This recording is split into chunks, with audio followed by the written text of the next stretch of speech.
Brilliance Audio presents Come Home to Me by Liz Talley, performed by Shannon McManus. Standing in his garage, Rhett Bryan elbowed the door of his Maserati Gran Turismo the rest of the way open, juggling a leather messenger bag, a banana, and the protein smoothie that would get him through a production meeting, dress rehearsals, and a quick lunch with Sky Lauren, his soon-to-be next conquest. Or at least, he hoped it would swing that way.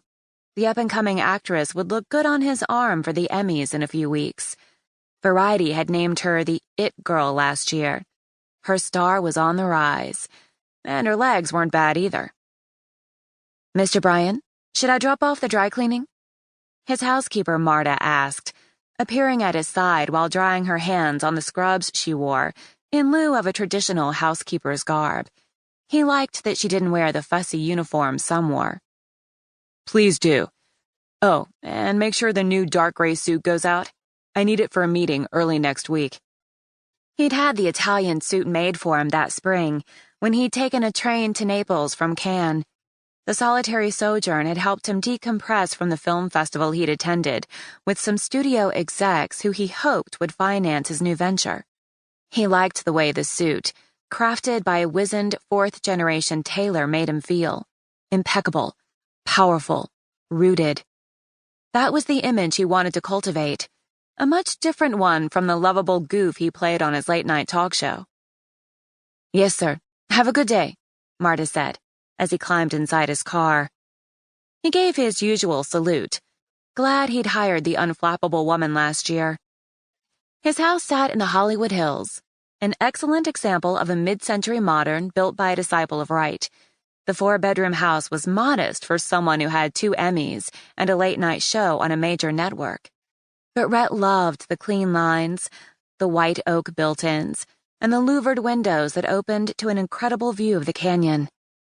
Sometimes he rolled his bar cart out to the patio, made a martini, and turned on Sinatra, recreating a time when the Rat Pack reigned with their fedoras and undone bow ties.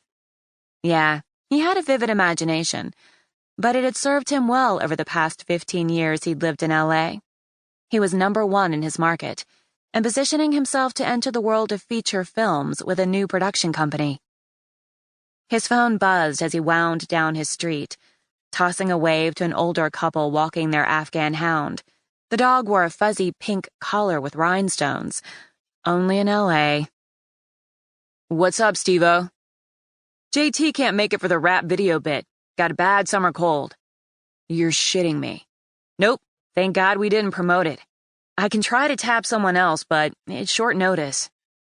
Steve Ehrman booked the talent for Late Night in L.A. with Rhett Bryan. But even Steve couldn't do anything about 6 celebrities. "Sucks he got the flu. 'Cause that bit was gold. Viral material. Wait, what about doing it with Bieber next week? Let's switch the sketches and do the karaoke thing with Melissa McCarthy. She's good at improvising. Put in a call to her assistant and see if we can clear it." "On it," Steve said. "Anything else?" "Nah, we're good. I'll be there in 30. Maybe 40 depending on if I run into delays. Call back if Melissa can't do the sketch, and we'll put a writer on submaterial. Someone's gonna earn his paycheck." "Or hers." Rhett smiled, remembering Steve had 3 daughters. "Right." Steve hung up and Rhett sighed. He liked working with Timberlake because the dude was straight up cool and knew how to play off Rhett. But Bieber had matured enough to recognize that self-deprecating humor endears an entertainer to a broader audience. After a period of screwing up, the pop star had finally gotten his shit together. Rhett tapped the navigation screen and clicked on his preferred music for the drive into the studio, retro country. No one would guess that the slick and funny Rhett Bryan liked to sing along with Barbara Mandrell and Merle Haggard. Yet Rhett knew you could take the boy out of rural Carolina, but you couldn't take Carolina out of the boy. Something about singing along to the music that had poured from his Grampy Pete's tinny radio centered Rhett. He lived in California and rubbed elbows with the grossly rich and too famous. But his audience wasn't made up of Beverly Hills socialites.